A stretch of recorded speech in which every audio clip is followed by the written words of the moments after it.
Welcome to Care Sandwich, the podcast where we dive into the success journeys of law firm owners across the country. I'm Margarita Everline, your host and the founder of Marketing Boss, a fractional chief marketing officer firm for law firms. On this show, we'll explore the challenges, strategies, and victories that have shaped law firms and how they wrap every interaction with care. Because we believe that caring isn't just a value, it's a strategy for success. So grab your favorite sandwich, sit back, and let's dig into a conversation filled with insight, inspiration, and of course, a lot of care. Welcome. I have a very special guest today, Mel LaGrone. She is the owner of LaGrone Law, and she's going to tell you a little bit about herself in a minute, but let me tell you, this attorney is just so passionate about her ideal clients, and I can count them on my fingers, the attorneys that are like, I'm gonna go after this specific avatar just like this, and actually they stick to it, and they think about how to diversify their firm in terms of what do their clients really need, like that comes first. There's a lot of attorneys out there that have multi-practice area law firms, but I just think it's so special, Mel, and I want to congratulate you on the leap of faith that you've taken in your connection with a specific type of client and how you've reflected that in your law firm. And so, Mel, tell our audience who doesn't know you about yourself, who you are, what you do, and why are you awesome, and why are you here? Okay. Well, I'm here because I love you and you asked me to be, but so I am attorney Melaney LaGrone, but everyone calls me Mel, so it's attorney Mel. Everybody says LaGrone is so hard to say, so I've always been known as attorney Mel. I am an immigration and criminal defense attorney. I originally started out in criminal defense only because this is kind of second career for me. I was a police officer for almost 10 years in Detroit before I went to law school. So of course, going to law school after being the police, what do you get into? You get into criminal law because you know it like the back of your hand. So I started out in criminal defense and then moved into immigration. And my passion has always been Black males. Like at the end of the day, I want to keep them out of prison. We already know about, the high rates in prison, recidivism, everything. So I wanted to make a difference for them and, keep them out of prison. So when I started immigration, it was almost the same thing. So Black and brown men, because at the end of the day, it's like we're all treated. It's almost like I always say, like, they're treated like slaves. Like immigrants are almost treated like slavery was with us back in the day. Like today, it's like immigrants are treated like that. And I wanted to make a difference because at the end of the day, we are all human beings. We all should be treated as such. And so my tagline has always been, helping, Black and brown men navigate the immigration and criminal defense, the criminal system. But then, of course, in immigration, there's so many different avenues of immigration, and I didn't realize how much, I guess, I was on, like, love and things like that, because I didn't know it. But, when people would come to me about, hey, I just got married to a United States citizen, I'm trying to get my green card, or, I have a fiance that I met, out of the country, and, I want to bring her, her or him here. It's the love of my life. I kind of really took to those type of cases. So we do a lot of family-based because we are all about keeping families together. So we do a lot of family-based immigration, fiance visas and things like that to keep all the families here together in the U.S. That's an amazing journey. And when you were talking about your experience as a police officer, I was taken back in my memory to a book that I read called Weapons of Mass Destruction that talks about how there is math and data and statistics that really does prove that whether it's on purpose or not, there's a systematic targeting of Black and brown men. Something as simple as if you look at the data behind where police officers even patrol It's usually in neighborhoods where these men live. And so then it's no wonder that there are more arrests. And I just found that so interesting. And I think, that I'm curious about just emotionally, like, what was that like for you being a part of that side of the system? And how does that relate to the emotion that you tap into being on this other side of the system? Um, so originally, Margarita, when I joined the police department, it was right out of college, and so it was almost like I needed a job. You know what I'm saying? Like they were hiring, so I joined. I knew a lot of police officers in the city in Detroit and everything. So I said, okay, I can do this. But when I got there, it was really the best experience I've ever had in my life. Like I would not change it for the world. It did show me, obviously, that yes, we do segregate, we do profile. It is what it is. Like it happens. But still, It's as a not police always officer in harmful. that environment, you can still. No, no, no, no, and it's not. But just like you said, if my job is to get guns and drugs off of the street, where am I going to patrol? Obviously, I'm going to patrol in those areas where guns and drugs are.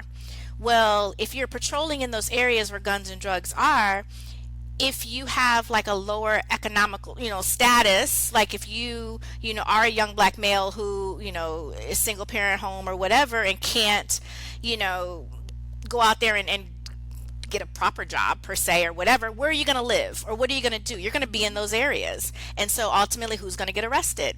You're going to get arrested. And who's going to go to prison? You're going to go to prison. So it was one of those things where I didn't look at it necessarily as, yes, we're targeting, you know what I'm saying? But it was almost like it is what it is. And my job was to get, guns and drugs off the street, and this is what I'm going to do. But I also, too, understood that I had a place to where I didn't have to be harsh about it. I didn't have to, what I'm saying, be overly aggressive about it, things like that. I can still treat, this young black man with respect and and have a conversation with him because he knows I'm doing my job. I know he's out there doing his thing, like that's what he's doing, and we both have basically a job that we have to do, and I got to take him to jail. So it didn't always have to be an adversarial type of thing. Mm. But at the end of the day, what I'm saying, it's an arrest. And that was my job. And how beautiful, like, I've heard you and seen you interacting with clients, and you are always respectful to people no matter what their background is. And I think that's just how you are as a person. But, I see it reflected in what you just said, how you were as a police officer and now how you are as an attorney, where you don't judge and you treat people with respect and you give people the benefit of the doubt and you really do your best to go above and beyond to be thorough and to represent your clients, whether it's an immigration case or a crim case. Walk us through what is it that you've done in your firm to create a safe space. I'm going to call it a safe space for people that need your legal services, that's unique to them, like that made it a safe space for them where they feel comfortable. So I think at the end of the day, it goes back to our core values. And like our top three core values are family, freedom, faith. Like in everything that we do in our firm, it has those top three, core values in place. So if you're going to come to me, I'm going to understand, that you've got a major issue going on, and we're going to work together and strategize and figure out how to fix it. Um, I think, like you said, it's just kind of like my nature. Like I've just learned to just, like I said, we are all humans and we all have to be treated as such. And I hate the word illegal. Like that just like, you know, grabs my soul because it's like nobody is illegal. Now they might be in the United States illegally, but their title is not an illegal. Their title is still a human being. And everyone gets treated as such. We're a smaller firm with, big values and big successes and big wins and stuff like that, but we treat everybody that comes into our firm like family, because at the end of the day, all they're trying to do is stay with their family. And so that's what we're all about. I hope you're enjoying the conversation and your sandwich as much as we are. I want to take a moment to share a few words about our sponsor, Marketing Boss. If you're a law firm owner looking to supercharge your growth, our team at Marketing Boss is here to help. We've got over a decade of experience and a proven track record, and we specialize in growing law firms like yours with data-driven marketing leadership. So if you own a law firm and you're ready to get a predictable, steady flow of cases from your marketing, let's connect at marketing-boss.com. So what I heard was having a firm culture where it's clear what your values are as a firm so that your team is consistent with the services that you provide and the way you provide them, valuing excellence and doing what's best for your clients, and using language that honors your clients. Those were some of the things that I picked up on from what you said. That's a wonderful checklist that I think that if you own a law firm and you do those things, you'll definitely be on the right path to creating an environment that is safe or that's comfortable for your ideal clients. Mel, talk to us about what are some of the things that you do in your firm, like with the way you structure your business. Like, how do you structure how did you change the structure of your business for this specific avatar or customer type that you're servicing?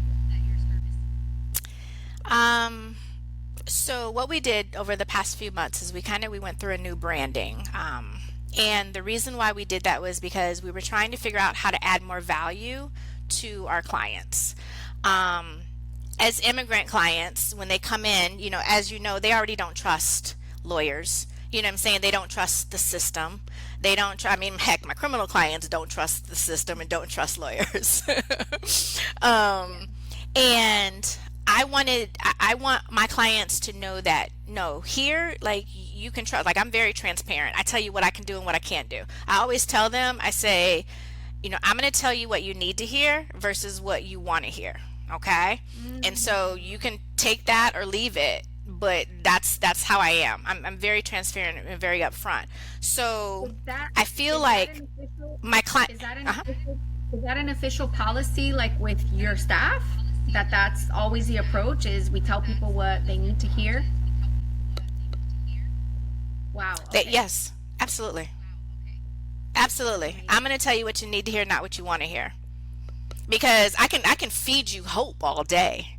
I can feed you, sunshine and rainbows and all that type of stuff. And then ultimately I can't deliver. So why would I do that? So I tell them, and I like, that is in my consultations. Like, that verbiage is in my wording when I'm talking to somebody. Every time, no ifs, ands, buts about it. So I feel like if my clients and potential clients and things like that, if they're going to trust me and they're going to know that we're here to do good work and we're going to do for them, I want them to know that all the way around. So if you have an issue with a criminal case, I'm going to handle your criminal case for you because I know how you feel about it, and I know how you're apprehensive already. Okay, I'm going to handle. We've just incorporated personal injury into our firm, to handle their car accident cases, because as you know, a lot of times immigrants don't want to call the police if they get into a car accident. They don't want to go get medical attention if they get into a car accident. I want to educate you and let you know that you still have rights and you can still seek justice if you are an immigrant, if you're undocumented, or if you have a green card. So we've incorporated that into our practice. We've even done, some, uncontested divorces. I always say, I'm never going to do family law. I'm going to send you to the right place to do family law. Okay. But, we've done uncontested divorces where, hey, it didn't work out with this person, and, we don't have any kids, we don't have any assets, anything like that, but I'm ready to marry this person, the love of my life, and get my green card through that person. So can you help me divorce one, and I'll get married to one and then get my green card? Absolutely. I'll help you. And then we have set. So I was just going to say, so it sounds like to me that to the degree that you feel like you can deliver a service with excellence, you've been adding layers and layers and layers to your practice because you really understand and can empathize with the immigrant's experience. Yep, absolutely. We want it to be like a holistic one-stop shop that we're going to do for you what needs to be done, and we're going to do it right. And if I can't do it, so if I don't have the expertise or the knowledge for it, I have a list of attorneys that I can refer them to, knowing that they will get the job done for them. That's huge, because I know a lot of law firm owners that think about expanding, but then they just don't, because they're like, either I'm going to do all of it or I'm going to do none of it. And it sounds to me like you're open to it because it serves your client, and you have a network, I take it, of attorneys that you can refer out to when it gets outside of your area. I'm going to call it of excellence, your area of excellence. Absolutely. Yep. We keep a referral list of attorneys. My intake girls, they know that if a client calls for something that we don't do, they might need contracts. They have landlord tenant. We get a lot of landlord tenant calls for some reason, things like that, that they have a list, and we'll just refer them out and let them know, hey, we don't handle that particular type of case, but we have somebody that will do that for you. So if there's an attorney listening right now and they're thinking, I would love to do that, but I don't know how to vet these other attorneys to be able to trust, right? Because I have spoken to attorneys before, and this is an actual point that's been brought up to me, of what if I refer them and they're not what I think, and they don't give my client, my precious client that I care about, the experience they deserve? Then what? I'd rather not. I've heard that argument too. What would you say to that? And what are some tips that you can maybe give somebody that's in that situation? So one thing that I've learned, and I've done a lot of coaching, and I've been with a lot of coaching companies and things like that. But one thing that I learned from one of the coaching companies that I was with, and it was called your Top 100. And basically it's like your top 100 network of people that you can refer your clients out to, that you trust, that you like, that you know. And you just put one of those together. Obviously it's going to be from, I go to coffee. I do coffees all the time. I do coffees and lunches with attorneys all the time. And I'm able to get a vibe and a feel of what type of work they do. And then obviously, it could be hit or miss. Sometimes maybe you'll send something to somebody and they drop the ball. Well, that they're not going to be in your top 100. Take them off and go find somebody else that's going to do it for you. I hear you, and I think based on what you said and what I've seen really with you and your law firm is, I think it's worth at least trying. If you have a bad experience with somebody that you refer to, that should not be the reason why you don't refer 10 other people to amazing attorneys that are going to run with it and do a great job for these people, versus them just having nowhere to go. And exactly. Say this, but going to Google, right, and hoping that they get a good one, because Google is pay to play. Listen, I'm a big proponent of run ads and all of that, but I also see a lot of people running ads that are maybe not as good. So yeah, I think that's amazing. So Mel, there's one more question that I'm going to ask you, and I know you're so busy, and I really do appreciate you taking this time, and it's a very important question that I ask every single one of my guests. Kind of a fun question. What is your favorite sandwich? Because this is the Care Sandwich podcast. So what is Mel's favorite sandwich? My favorite sandwich, and it's so funny that you're asking me that because I'm not a sandwich person. But my favorite sandwich would be right. All right. My favorite sandwich would be Care Sandwich. But yeah, but yeah, I don't even, that's funny. That's cute. Do you eat sandwiches? I don't eat sandwiches. The funny story is I am gluten free mostly, but I do, I'm gonna say cheat and have a good sandwich every once in a while. I'm very bougie about my bread. I have to have really good French bread. So yeah. But yeah. Okay, so you don't eat sandwiches. What's your favorite unwich? That's not My a sandwich, favorite. but it's similar enough. It has two sides and a middle. So I love anything wraps. Okay, so basically for me, you can take a sandwich and you put it in a wrap, a tortilla, and I'm down for it. Nice. Okay. So a wrap. That's great. So what's your favorite wrap then? I would say like chicken bacon ranch wrap I like it. on like I'd be all spinach, about that. spinach tortilla. I'd be all about that. I just got hungry. I don't know about you, but it's about lunchtime for me. But Mel, this has been wonderful. If people want to get a hold of you to either refer you cases or be a client, walk us through what that looks like. How can people get a hold of you? Absolutely, absolutely. So you can always call our office at 678-250-5449. Someone is always going to answer the phone. You can go to our website at www.lagronelaw.com. We have a contact us form on there, so you can put in your information and then we'll reach out to you after that. And then we're all on social media. Yeah, they didn't got me on TikTok, yeah, IG, Facebook. I do it all nowadays. So yeah, at LaGrone Law.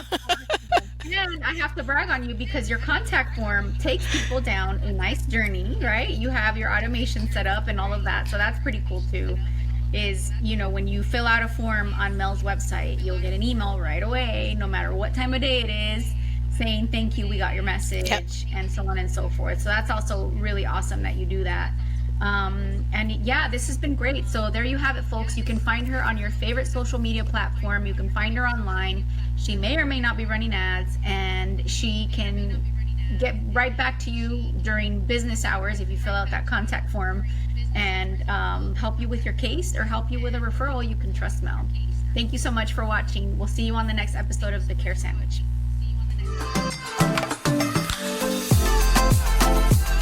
Thank you for joining us on this episode of Care Sandwich. Remember, the way we care for our clients, our teams, and ourselves can make all the difference in our success. Until next time, keep caring, keep growing, and I'll see you on the next episode of Care Sandwich.